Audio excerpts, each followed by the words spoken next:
여러분, 어떤 기업이 한 명에겐 완벽한 투자처인데 다른 사람 눈에는 구시대의 유물로 보일 수 있다면 어떨까요? 진실은 대체 뭘까요? 오늘 바로 그 금융 거인, 비자를 세계 최고의 투자자들 눈으로 한번 제대로 파헤쳐 보겠습니다. 정말 신기하죠? 한쪽에서는 영원할 것만 같은 절대 무너지지 않을 해자를 보고요. 다른 한쪽에서는 곧 닥쳐올 피할 수 없는 위협을 봅니다. 자, 이렇게 서로 다른 렌즈로 비자의 본질을 꿰뚫어 볼 건데요. 이 시선들이 어떻게 부딪히고 또 합쳐지는지 그 과정을 따라가다 보면 이 기업의 진짜 가치가 보일 겁니다. 자, 그럼 본격적으로 시작해 볼까요? 분석에 앞서서 우리가 지금 마주한 대상이 대체 뭔지부터 확실히 해야겠죠? 비자라는 회사의 정체성, 그러니까 그 기업의 기본 설계도부터 한번 들여다보겠습니다. 여기 표를 보시면 4가지 항목이 나오죠? 이게 바로 비자라는 거대한 성을 떠받치는 주춧돌 같은 거예요. 자, 여기서 중요한 거. 비자는 그냥 신용카드 회사가 아니에요. 결제 기술 기업입니다. 이게 무슨 말이냐면 신용 위험은 전혀 지지 않으면서 네트워크 그 자체를 서비스로 제공한다는 거죠. 덕분에 경쟁자들이 감히 넘볼 수 없는 해자를 만들었고 그 결과가 바로 꾸준히 성장하는 배당주가 된 겁니다. 이 기본 틀 꼭 기억해 두세요. 아주 중요합니다. 그리고 이 숫자를 보세요. 와, 이게 바로 비자의 스케일을 압도적으로 보여주는 현실입니다. 지난 1년 동안 처리된 거래 건수가 무려 3,290억 건. 이게 감이 잘 안 오시죠? 우리가 이렇게 눈 한번 깜깜하는 사이에 전 세계에서 거의 10,000건에 가까운 거래가 비자 네트워크를 통해서 이루어지고 있다는 얘기입니다. 이 엄청난 규모, 이게 바로 비자의 힘 그 자체인 거죠. 비자의 비즈니스 모델을 딱 들여다보면요. 자연스럽게 떠오르는 사람이 딱 한 명 있습니다. 누굴까요? 네, 바로 가치 투자의 대가 워런 버핏입니다. 왜냐하면 그가 평생을 찾아 헤맨 완벽한 기업의 조건을 비자가 거의 다 갖추고 있거든요. 자, 지금부터 워런 버핏의 안경을 쓰고 이 기업의 본질을 한번 제대로 파헤쳐 보겠습니다. 버핏한테 제일 중요한 게 뭐냐고 물으면 아마 10번 중 10번은 이 경제적 해자라고 대답할 겁니다. 해자가 뭐냐면 성 주위에 파놓은 연못 같은 거잖아요.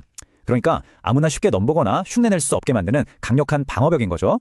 기업의 장기적인 수익성을 지켜주는. 자, 그럼 질문은 이겁니다. 과연 비자는 버핏이 보고 감탄할 만큼 깊고 넓은 해자를 가지고 있을까요? 비자의 천재성은요, 바로 이 개방형 루프라는 개념에서 드러나요. 핵심은 딱 하나입니다. 비자는 은행이 아니라는 거. 이게 무슨 말이냐면 우리가 카드를 긁고 나서 나중에 돈을 갚든 못 갚든 비자는 아무 상관이 없다는 거예요. 그건 은행이 걱정할 일이죠. 비자는 그냥 카드 쓰는 사람과 상점을 연결해주는 뭐랄까 디지털 고속도로를 깔아주고 그 위를 지나가는 모든 차들한테서 통행료만 딱짝 받아가는 겁니다. 아니 그럼 이 모델이 어떻게 그렇게 엄청난 수익으로 이어지냐고요? 자, 보세요. 첫째, 아까 말했죠. 돈 떼일 걱정, 즉 신용 위험이 전혀 없어요. 둘째, 고속도로는 이미 다 깔아놨잖아요. 그러니까 차가 한 대 더 지나간다고 해서 추가로 돈 들 게 거의 없어요. 정말 거의 제로에 가깝습니다. 수입은 계속 늘어나는데 비용은 그대로다? 그럼 어떻게 될까요? 그렇죠. 바로 세 번째, 상상하기 힘든 수준의 이익률이 나오는 겁니다. 네, 바로 이 숫자입니다. 50.15%. 와, 이게 무슨 뜻이냐면요. 10,000원어치를 팔면 5,000원 이상이 그냥 순이익으로 남는다는 거예요. 믿어지세요? 공장을 지을 필요도 없고 재고를 쌓아둘 필요도 없죠. 이게 바로 워렌 버핏이 그토록 사랑하는 자본이 거의 들지 않는 비즈니스의 압도적인 힘입니다. 그러니까 버핏의 관점을 한마디로 딱 요약하면 이런 그림이 그려지는 거죠. 전 세계 상거래라는 거대한 강이 흐르는데 그 위에 절대 무너지지 않는 다리가 하나 있어요. 바로 비자죠. 그리고 그 다리를 건너는 모든 사람들에게서 조용히 하지만 확실하게 통행세를 걷는 겁니다.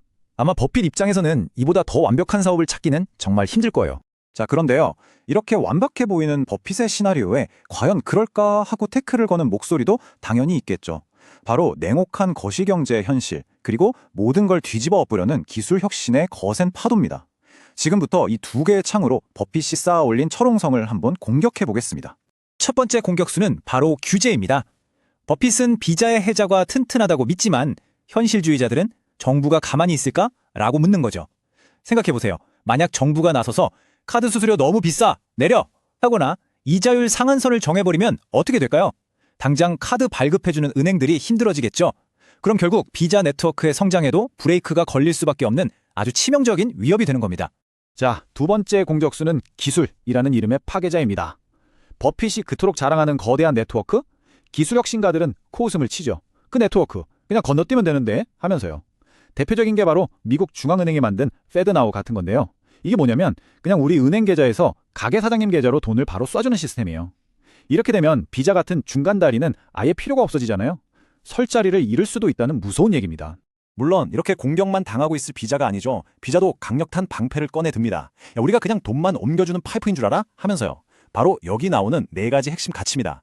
우리는 포인트 같은 리워드도 주고 사기 거래도 막아주고 문제 생기면 해결도 해주잖아. 이런 신뢰 서비스를 제공한다는 거죠. 그리고 무엇보다 수십 년 동안 쌓아온 소비자들의 습관, 이게 가장 강력한 무기라고 반박하는 겁니다. 자, 들어보니까 어떠세요? 버핏의 낙관론과 현실주의자들의 비관론이 정말 팽팽하게 맞서고 있죠? 좋습니다. 이제 이 모든 관점들을 하나로 모아서 최종 결론을 한번 내려보겠습니다. 바로 이 표가 오늘 이야기의 핵심, 정수라고 할 수 있습니다. 보세요. 긍정적인 부분, 그러니까 비자의 압도적인 네트워크나 돈 버는 능력은 모두가 동의해요. 또 동시에 규제나 신기술 같은 위협이 있다는 것도 모두가 인정하죠. 결국 모든 논쟁은 이 지점에서 부딪히는 겁니다. 과연 비자의 해자는 영원할 것인가? 그리고 결제의 미래는 결국 누가 차지하게 될 것인가? 그렇다면 이렇게 복잡한 싸움을 지켜보는 우리는 도대체 뭘 봐야 할까요? 앞으로 비자의 미래를 예측할 수 있는 핵심 체크포인트 3가지를 딱 정리해드릴게요. 첫째, 비자 다이렉트 같은 신사업이 얼마나 빨리 크는지 보세요.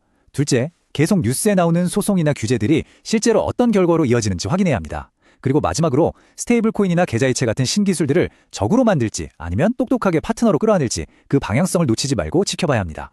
결국 오늘 나눈 모든 이야기는 이 하나의 질문으로 다시 돌아오게 됩니다.